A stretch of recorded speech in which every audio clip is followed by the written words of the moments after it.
ഇന്നിവിടെ ഞാൻ തയ്യാറാക്കുന്നത് വെളുത്തുള്ളി ലേഹ്യമാണ് തയ്യാറാക്കുന്നത്. അതിനുവേണ്ടി ഞാനിവിടെ ഒരു 150 ഗ്രാം വെളുത്തുള്ളി തൊലിയെല്ലാം കളഞ്ഞ് എടുത്തിട്ടുണ്ട്. ഈ വെളുത്തുള്ളി നമുക്കൊന്ന് മാറ്റി വെക്കുക. അതിനുശേഷം സ്റ്റൗവിൽ ഇതുപോലൊരു പാത്രം വെച്ച് കൊടുക്കുക. അതിനകത്തേക്ക് കരിപ്പട്ടി ചീകിയത് ഇട്ട് കൊടുക്കുക. കരിപ്പട്ടി ഇനി കിട്ടിയില്ലെങ്കിൽ നിങ്ങൾക്ക് ഉണ്ടർ ശർക്കരയും ഉപയോഗിക്കാവുന്നതാണ്. അതിനുശേഷം പിന്നീട് ഇതിനകത്തേക്ക് 1 ഗ്ലാസ് വെള്ളം നമുക്കൊന്ന് ചേർത്ത് കൊടുക്കുക. എന്നിട്ട് ഇനി ഇത് നല്ലതുപോലെ ഒന്ന് ഇളക്കി കൊടുക്കുക. ഈ ഉണ്ട ശർക്കരയെല്ലാം അല്ലെങ്കിൽ ഈ കരിപ്പട്ടി ആ ഒരു വെള്ളത്തിനകത്തെല്ലാം നല്ലതുപോലെ ഒന്ന് അലിഞ്ഞു ചേരുന്നത് വരെ വേണം ഇതൊന്ന് ഇളക്കി കൊടുക്കേണ്ടത്. വെളുത്തുള്ളി ലേഹ്യത്തെ സംബന്ധിച്ചിടത്തോളം പറയുകയാണെന്നുണ്ടെങ്കിൽ വളരെയേറെ ഔഷധ ഗുണമുള്ള ഒരു ലേഹ്യം തന്നെയാണിത്.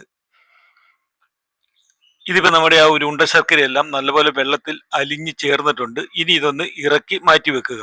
അതിനുശേഷം ഇതുപോലെ ഒരു അരിപ്പിലൂടെ അരിച്ചെടുക്കുക. പിന്നീട് സ്റ്റൗവിൽ വീണ്ടും ഒരു പാത്രം വെച്ച് കൊടുക്കുക. അതിനകത്തേക്ക് 1 സ്പൂൺ നെയ്യാണ് ചേർത്ത് കൊടുക്കുന്നത്. ഈ നെയ്യ് ഒന്ന് ഉരുകുന്നത് വരെ നമുക്കിതൊന്ന് ഇളക്കി കൊടുക്കുക. നെയ്യെല്ലാം ഉരുകിയതിന് ശേഷം ഇതിനകത്തേക്ക് നേരത്തെ തൊലിയെല്ലാം കളഞ്ഞു വെച്ചിരിക്കുന്ന വെളുത്തുള്ളി അതിനകത്തേക്ക് ഇട്ടുകൊടുത്ത് ഇത് നല്ലതുപോലെ ഒന്ന് ഇളക്കി കൊടുക്കുക. നമ്മുടെ ശരീരത്തൊക്കെ അടിഞ്ഞുകൂടിയ കൊഴുപ്പിനെയൊക്കെ ഇല്ലാതാക്കുന്നതിനും അതുപോലെ തന്നെ കുട്ടികളിൽ അലർജി മൂലം ഉണ്ടാകുന്ന വിട്ടുമാറാത്ത ചുമ, തുമ്മൽ, ജലദോഷം ഇവയ്ക്കെല്ലാം ഈ ലേഹ്യം വളരെയേറെ ഉപകാരപ്രദമായി കണ്ടുവരുന്നുണ്ട്. അതുപോലെ തന്നെ നമ്മുടെ രക്തഓട്ടം സുഗമമാക്കുന്നതിനും ഇത് വളരെയേറെ ഉപകാരപ്രദമായി കണ്ടുവരുന്നുണ്ട്. പിന്നെ ഈ വെളുത്തുള്ളി ഒന്ന് ചെറുതായിട്ട് വാടി വന്നിട്ടുണ്ട്. ഈ സമയത്ത് ഇതിനകത്തേക്ക് 1 കപ്പ് തേങ്ങാപ്പാലാണ് ഇതിനകത്തേക്ക് ഒഴിച്ചു കൊടുക്കേണ്ടത്. തേങ്ങാപ്പാൽ എന്ന് പറയുമ്പോൾ 1-ാം പാല് തന്നെ ഒഴിച്ചു കൊടുക്കണം. വെള്ളം ഒന്നും ചേർക്കാതെ അല്പം വെള്ളം ചേർത്ത് അരച്ചെടുത്ത തേങ്ങാപ്പാലാണ് ഇതിനകത്തേക്ക് ചേർത്ത് കൊടുക്കേണ്ടത്. ഇതിന് വേണ്ടി ഇത് നമുക്ക് നല്ലതുപോലെ ഇളക്കി തേങ്ങാപ്പാലിനകത്ത് കിടന്ന് ആ ഒരു വെളുത്തുള്ളി എല്ലാം നല്ലതുപോലെ ഒന്ന് വെന്ത് തേങ്ങാപ്പാലെല്ലാം ഒന്ന് വറ്റി വരുന്നത് വരെ വേണം ഒന്ന് ഇളക്കി കൊടുക്കേണ്ടത്. കരൾ സംബന്ധമായിട്ടുള്ള അസുഖങ്ങൾക്കും അതുപോലെ തന്നെ വാതസംബന്ധമായിട്ട് അസുഖങ്ങൾക്കും ഈ ഒരു ലേഹ്യം വളരെയേറെ ഗുണകരമായി കണ്ടുവരുന്നുണ്ട്. തേങ്ങാവെള്ളമെല്ലാം നല്ലതുപോലെ തേങ്ങാപ്പാലെല്ലാം വറ്റി വന്നിട്ടുണ്ട്, കണ്ടില്ലേ? വെളുത്തുള്ളിയെല്ലാം നല്ലതുപോലെ വെന്ത് വന്നിട്ടുണ്ട്. നമുക്ക് ആ ഒരു തവി വെച്ച് ഇതൊന്ന് ചെറുതായിട്ടൊന്ന് ഉടച്ചു കൊടുക്കുക. അതിനുശേഷം ഇതിനകത്തേക്ക് നേരത്തെ നമ്മൾ തയ്യാറാക്കി വെച്ചിരിക്കുന്ന കരിപ്പട്ടിയുടെ വെള്ളം അതിനകത്തേക്ക് ഒഴിച്ചു കൊടുക്കുക. എന്നിട്ട് വീണ്ടും ഇത് നല്ലതുപോലെ ഒന്ന് ഒരു 3, 4, 5 മിനിറ്റ് വരെ ഇതൊന്ന് ഇളക്കി കൊടുക്കുക.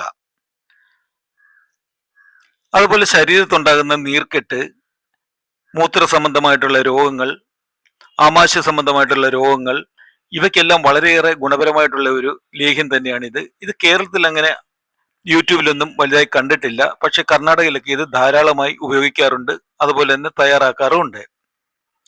ഉണ്ടശർക്ക എല്ലാം നല്ലതുപോലെ കണ്ടില്ലേ ഒന്ന് തിളച്ച് വന്നിട്ടുണ്ട്. വെളുത്തുള്ളിയെല്ലാം നല്ലപോലെ വെന്ത് ആ ഒരു ശർക്കര വെള്ളമായിട്ടൊന്ന് നല്ലപോലെ മിക്സ് ആയിട്ടുണ്ട്. ഇനിയിപ്പോൾ നമുക്ക് ഇത് സ്റ്റൗവിൽ നിന്നൊന്ന് ഇറക്കി ഒരു മിക്സിയുടെ ജാറിലൂടെ അടിച്ച് ഇത് ജ്യൂസാക്കി ഒന്ന് കൊണ്ടുവരാം. അപ്പോൾ ഇതുപോലെ അടിച്ച് നമ്മൾ ജ്യൂസാക്കി കൊണ്ടുവന്നിട്ടുണ്ട്. ഇത് ഇനിയും സ്റ്റൗവിൽ വെച്ചിരിക്കുന്ന പാത്രത്തിലേക്ക് ഒന്ന് ഒഴിച്ചു കൊടുക്കുക. നല്ലതുപോലെ കുറുകി വന്നിട്ടുണ്ട്, കണ്ടില്ലേ? എന്നിട്ട് ഇനി ഇത് നല്ലതുപോലെ ഒന്ന് ഇളക്കി കൊടുക്കുക. ഇളക്കി ഒന്ന് ചെറുതായിട്ട് ചൂടായി വരുന്നത് വരെ വേണം ഇതൊന്ന് ഇളക്കി കൊടുക്കേണ്ടത്. അതുപോലെ ശരീരത്തുണ്ടാകുന്ന നീർക്കെട്ട്, വാതസംബന്ധമായിട്ടുള്ള അസുഖങ്ങൾ ഇവയ്ക്കും ഇത് വളരെയേറെ ഗുണപ്രദമായി കണ്ടുവരുന്നുണ്ട്. ഇനി ഇതിനകത്തേക്ക് തേങ്ങാപ്പാൽ വീണ്ടും നമുക്കൊരു 1/2 കപ്പ് ഒഴിച്ചു കൊടുക്കുക. എന്നിട്ട് വീണ്ടും ഇത് നല്ലതുപോലെ ഒന്ന് ഇളക്കി കൊടുക്കാം. അപ്പോൾ ഇത് ഉപയോഗിക്കുക എന്ന് പറയുമ്പോൾ 5 വയസ്സിന് മേലോട്ടുള്ള കുട്ടികൾ മാത്രം ഇത് ഉപയോഗിക്കാവൂ. അതുപോലെ മുതിർന്നവർക്കും ഇത് ഉപയോഗിക്കാം. രാത്രി നമ്മൾ കിടക്കുന്നതിന് ഒരു 1/2 മണിക്കൂറിന് മുന്നേ 5 വയസ്സിന് മുകളിലുള്ള കുട്ടികൾ 1/2 സ്പൂണും മുതിർന്നവർ 1 സ്പൂണും വീതം നിങ്ങൾ ഇത് ഉപയോഗിച്ചു കഴിഞ്ഞാൽ അലർജി സംബന്ധമായിട്ടുണ്ടാകുന്ന പല പ്രശ്നങ്ങൾക്ക് ഇത് വളരെയേറെ പരിഹാരമാണ്. അതുപോലെ തന്നെ നല്ല ഉറക്കത്തിനും നമ്മുടെ ക്ഷീണം മാറുന്നതിനും ഇങ്ങനെയുള്ള പല രോഗങ്ങൾക്കും ഇത് വളരെ പ്രയോജനകരമാണ്. ഇനി ഇതിനകത്തേക്ക് നമുക്ക് അല്പം നെയ്യും കൂടെ ചേർത്ത് കൊടുക്കുക. നെയ്യും കൂടി ചേർത്ത് കൊടുത്തതിന് ശേഷം വീണ്ടും ഇത് നല്ലതുപോലെ ഒന്ന് ഇളക്കി ആ നെയ്യെല്ലാം ഒന്ന് ഉരുകി ആ ഒരു ജ്യൂസിനകത്തൊന്ന് മിക്സ് ആകുന്നത് വരെ വേണം ഇതൊന്ന് ഇളക്കി കൊടുക്കേണ്ടത്.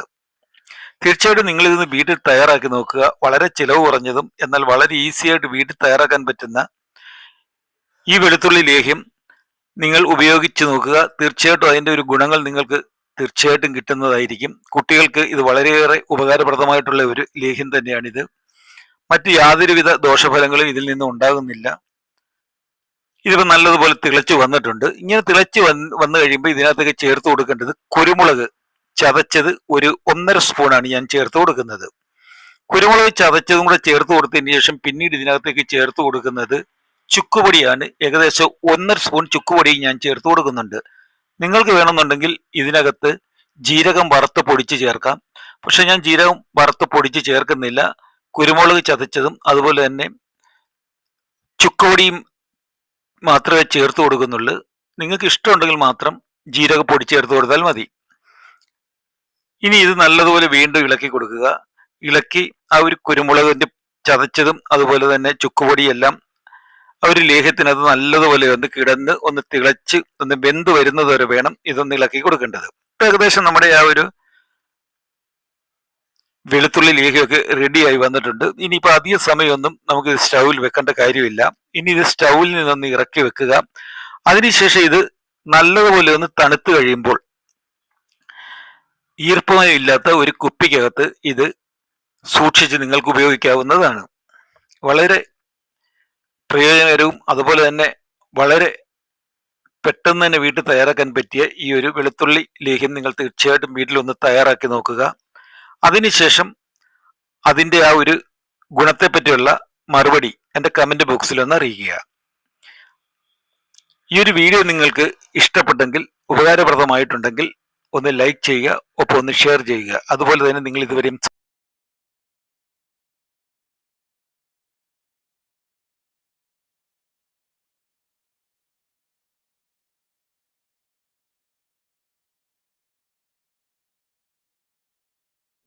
ഇവിടെ എന്തോ ഉണ്ടാക്കി വെച്ചിട്ടോ ഞാൻ കളിക്കാതിരിക്കാൻ.